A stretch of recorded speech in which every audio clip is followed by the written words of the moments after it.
La Chupacabra. Plus fatty McFatty Brad Pitt. And our girl gone wired has a son. So whatever thoughts started going through your head, might as well add diaper rash to that. Hey everyone, I'm Laura Swisher. You're watching Unscrewed.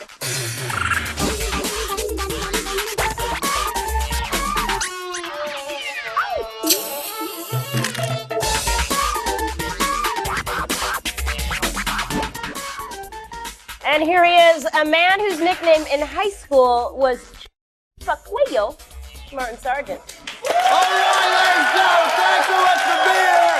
Wonderful to have you at the show. Yeah, simmer down, everyone. Come on, we got a live show tonight. Simmer down. Laura, Chupacabra? I don't even know what that means. Je parle français. That means I speak French. I don't know this Spanish. What is Tu parles français? What did you just say? You speak the French? No, Chupacabra. A little bit. I know Chupacabra, goat sucker. That's goat sucker. So I know sucker. I know the sucker part. I just don't know the cuello part. I'm sucking something here in high school. I'm trying to get.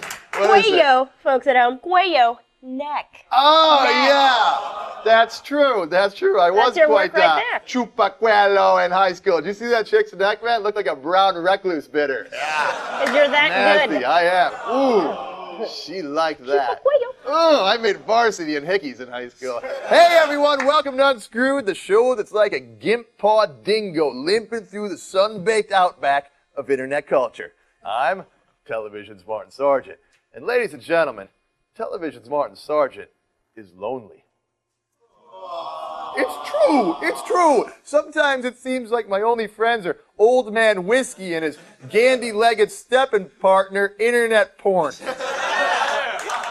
And I guess there's also this guy, Rodney, who lives in the Drifter Hotel next door and seems to be retarded. But he invites me over for frozen pizza, so we're cool. I mean, hey, you give the Sarge a frozen pizza, he'll hang with a tard. That's the way I roll it, you know what I'm saying?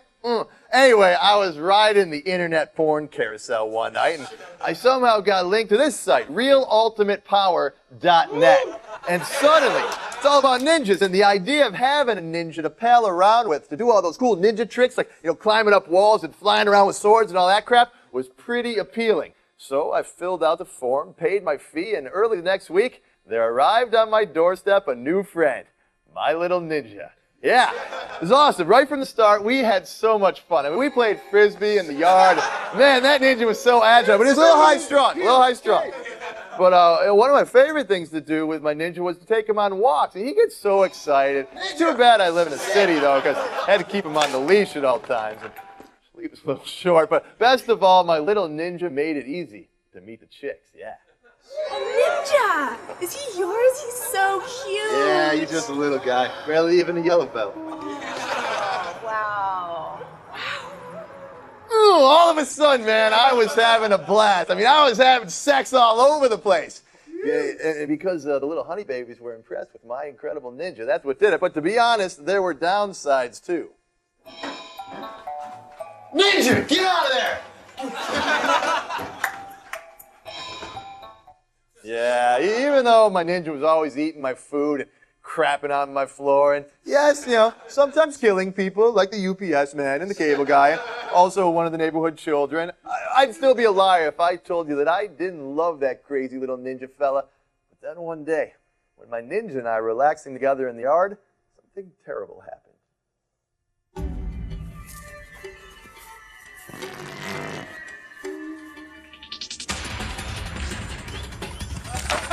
Oh! Ninja, come back! So let this, my friend, let that be a lesson to you. Just because internet makes it possible to buy yourself a ninja online doesn't mean you're ready for the responsibility. And so now, my ninja is loose among you, killing anything he wants, completely at random, and there's very little I can do about it. Thanks.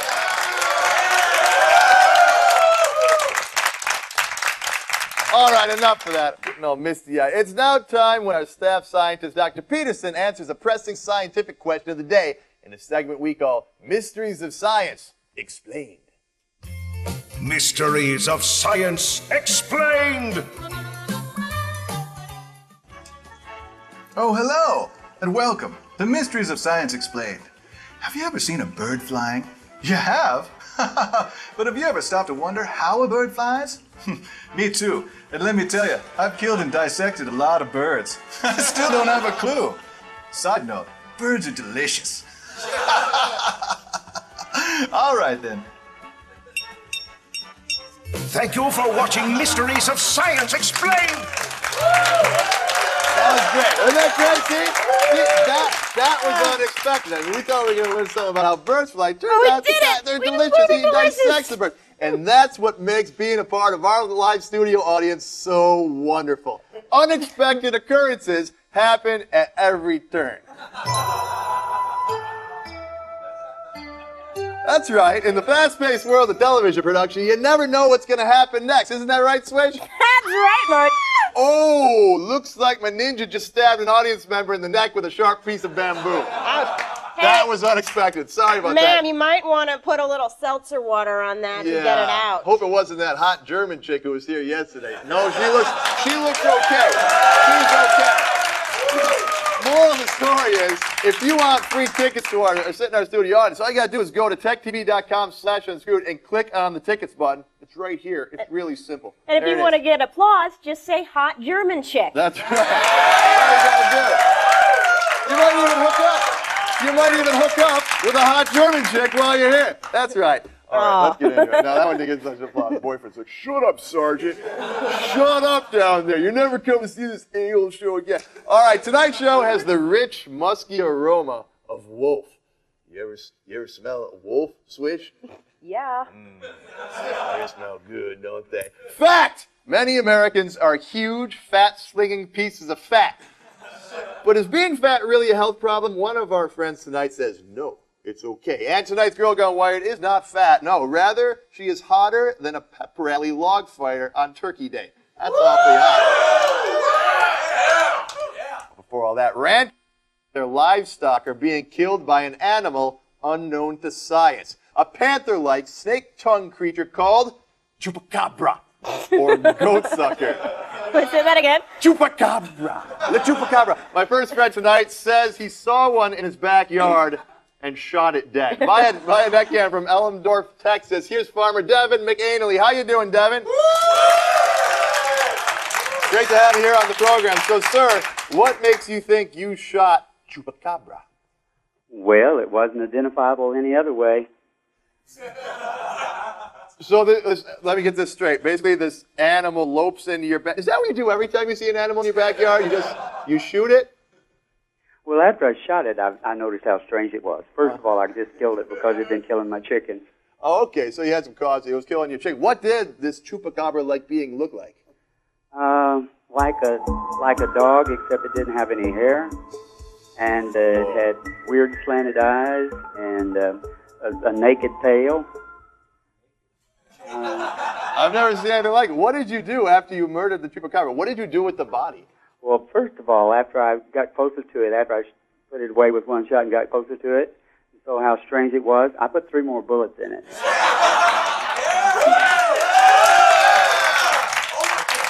That's the way they roll down in Texas. Did that do the trick? Was it deader after you did that? Well, I was afraid it was playing possum on me. Really? Was that a scary moment? Walk me through that day. I mean, were you looking out your window, maybe sitting on your front porch with a piece of hay in your teeth or something like that, and you see this creature back there? Where was it? What was it doing? It was scoping out the joint. It was trying to find. I think it was trying to come back and kill some more chickens. Probably. But when I finally shot it, I couldn't tell what it was doing from my blind. But when I shot it, I found out that it was eating mulberries under a tree. It was eating mulberries. So maybe then it wasn't after the chickens. Maybe it was an herbivore. Maybe you killed a harmless animal who eats mulberries. Well, that's been 4 months ago, and I haven't lost any more chickens. Okay, so that was the code. So, okay, you killed the Chupacabra. The body's laying there. This is like catching a trophy bass, but better, because you can make money off of this. What did you do with the body? I didn't think about making money off of it. I just thought I'd better check on it, make sure it doesn't leave when my back's turned. So what did you put it in the freezer? Well, I thought about it, but the hide looks so spooky. I thought it might be contaminated with something. I didn't want to put it with my food in the freezer. Uh-huh.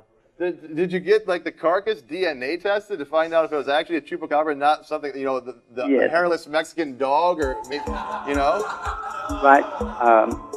Right now, we're still waiting on word from a company called Communion out of California. All right. And they paid for the DNA. They're the same company that does the night show called Coast to Coast on the radio. Oh, sure, yeah. That little show, that little radio program, of course. So do the people in Elmdorf, do they treat you differently since you shot a chupacabra? Well, they stop me on the road now and ask to see pictures and things like that and stop traffic. Yeah? That's pretty exciting. You think chupacabras are good eating? They might be, because if my theory is right, it is from the wild Mexican hairless dog, and the Aztecs used to eat them. There you have it. Hey, when you get that DNA analysis back, will you come back on the program and check in with us? Be happy to. All right, there he is, Devin McAnally. Elmdorf, Texas. Pretty amazing stuff. He killed the Chupacabra. I'm hungry. I have to. All right, according to the people fighting the war on fat, Tom Cruise is actually a great throbbing pile of lard. Find out how you rate after the break. But first, rock me, Chupacabra.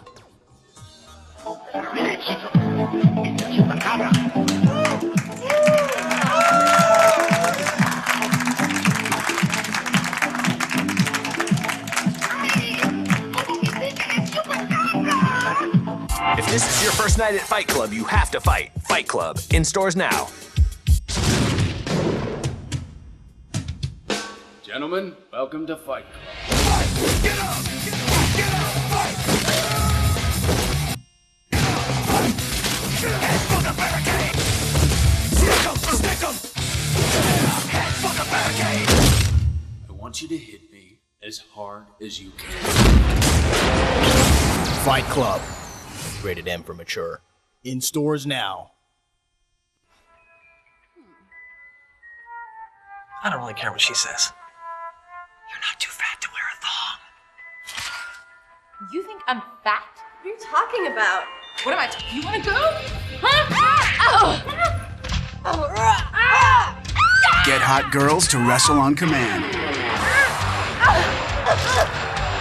Up in the ring or down in the mud, it's Rumble Roses, and it plays as good as it looks. Rated M for mature. From Konami.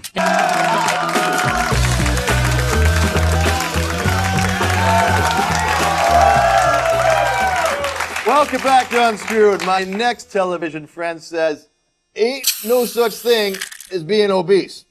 No. Here he is, author of The Obesity Myth, Paul Campos. How you doing, Paul? Great to have you on the program. So when we say the obesity myth, we're not saying that obese people don't exist. Obviously they do. You just go to Disney World, you can see that. What you're saying is that it's not as dangerous to be obese as the medical establishment might lead us to believe. That's right. It's a tremendously exaggerated health risk to the extent that it is at all. And part of the problem is that a huge number of people who are not overweight in any meaningful medical sense are classified as being quote-unquote overweight by our government because of the hysterical attitude that the public health establishment in particular and the culture in general has on the issue of weight and health. Well, this just smacks in the face of rationality, I think. I mean, I've read the journals and the articles like New England Journal of Medicine, JAMA, and all that, saying that it is very, very unhealthy to be obese. 300,000 people a year are dying from being fat. You say that's not true? Oh, it's a complete junk science statistic. It has no basis in reality. And in fact, one of the things I do in the book is I go through the actual studies that are used for the basis of all of these claims and basically just rip them apart, which is really very easy to do when you actually go and look at the studies. I mean, I feel that part of my role in all of this controversy is as a whistleblower who actually goes and looks at the data and doesn't just take the government's word for this, in the same way that, for instance, somebody who is skeptical about the health risks associated with, say, marijuana smoking would go look at the data and say, well, maybe what the government is telling us about that is exaggerated as well. And there's actually a lot of parallels here. How did you're not a nutritionist, you're not a doctor, you're actually a lawyer. You teach law at the University of Colorado. How did you get interested in this subject? You're not even fat.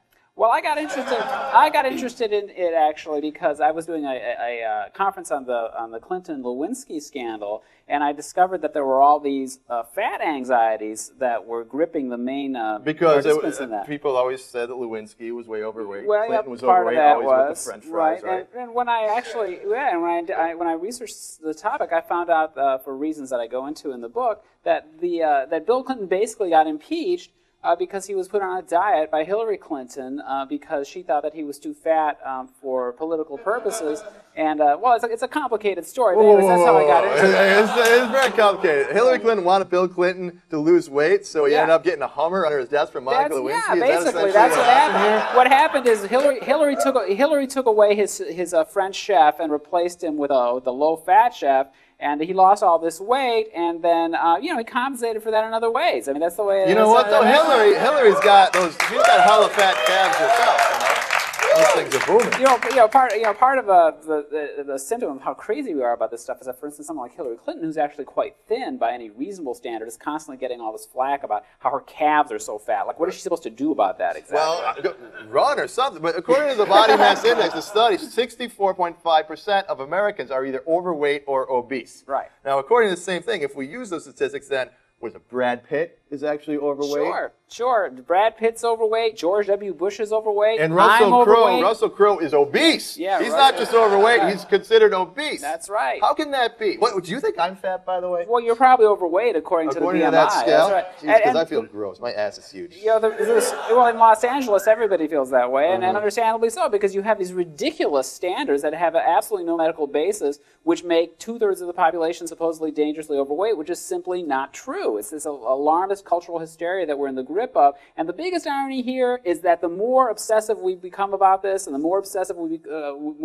become with thinness, the fatter we get. And that's not a coincidence, because the more people diet, the heavier they end up being. So in other words, the weight loss industry is selling us a cure for an imaginary disease which ends up causing the condition which they are supposedly addressing. It's kind of like a reefer madness thing, right? Absolutely. It's very much like reefer madness. Yeah. So, but this is where we get it. It's very much kind of a conspiracy theory. The pharmaceutical industry and the diet industry, Jenny Craig, she's behind this. She's basically saying you have to lose weight or you're going to die and never get laid. Right. Basically, that's the argument, especially the latter part. Now, I wouldn't say it's a conspiracy because I think it's less part's kind of true, though. I mean, a little bit more so than the health part. Well, I think that's ultimately this is really a cosmetic thing, and there's a tremendous amount of cosmetic anxiety about this, and then the health stuff is a way of sort of covering that up so that people can repress the fact that, in fact, what we're really obsessed with is appearance here. And another big irony of this whole issue is that many of the public health officials who are haranguing us about this are overweight or obese according to their own definitions. And yet, if these people can't reduce their weight to a supposedly ideal level, how much of a chance does everybody else have to? But somehow this never stops people from hectoring us about this. I don't know, sir. I think that people should go on the diet. I mean, just between you and me, when's the last time you banged a fat chick? You know what I'm saying? Well, I think that there's a lot more diversity in terms of what people actually like in terms of body types and what's presented in the media. It's not true that everybody, luckily, wants to have sex with Jennifer Aniston, right? I mean, obviously a lot of people do, but consider that Brad Pitt. If Jennifer Aniston had the same body mass as Brad Pitt, she'd have to weigh 55 pounds more than she does. Now, that just shows you how wildly different our standards are vis-a-vis men and women on this issue, and really how completely out of whack we are, where you have to be essentially emaciated as a woman in a lot of the culture at this point to be considered to be desirable, which is just ridiculous. All right. Well, thanks so much for coming on the show, presenting your information to us. It's a fascinating argument that I hadn't come across before. Good luck with it, and I hope that you change. For the most part, I still like to have a few skinny women around. It's me. All right, for more information about the obesity myth, get the book by the same name or go to the website obesitymyth.com. Highly recommend it. After the break, we're going to drain some sap from the proud maple of touchery. Girls Gone Wired next.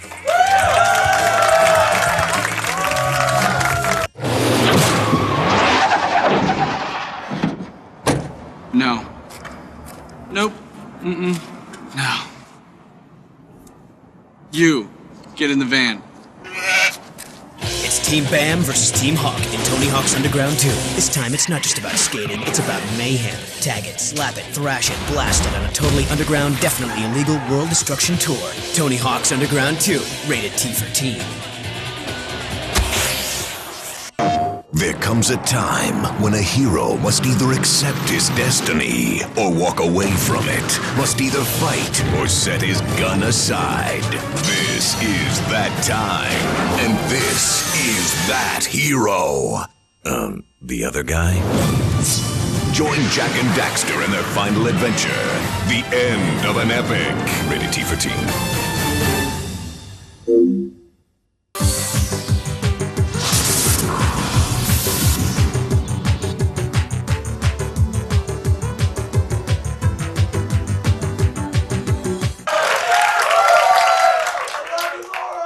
Now let us pause in our labors, pour a tall glass of mead, and let the bearskin robes fall open. For the time of Girls Gone Wired is upon us. Tonight's blood-tongue nymph is Sarah Bowers. Sarah can't speak of her modeling career without thanking her photographer, Flip Jackson. Well, I too have a tale to tell about Flip Jackson. Borneo, 1983. A terrible blood fever was sweeping through the jungle, but it didn't scare Flip Jackson. Hell no. Back then, Flip Jackson was a river explorer, best damn river rat in the world. And he wasn't going to quit just because of some namby-pamby foreign jungle fever. Great Christ, Flip Jackson was a lunatic, an absolute maniac. And sure enough, he got the fever, and he bled half buckets of blood from his anus. But even as fiery red blood sprayed wildly from his anus, he swore to me, I will not stop. I will not waver. I will continue to explore this river. Now that's a man.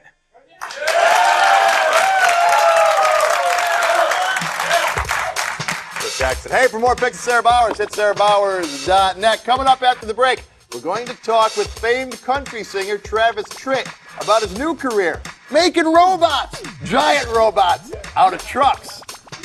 But first, smoke this little bead of unscrewed resin. You love Unscrewed and you want to find more people like you. Now you can do it without leaving your basement. Log on to g4techtv.com/unscrewed to take polls, post on the forums, or sign up for our newsletter. You can even get a group together and get tickets to see a taping. You'll never be lonely again. Probably.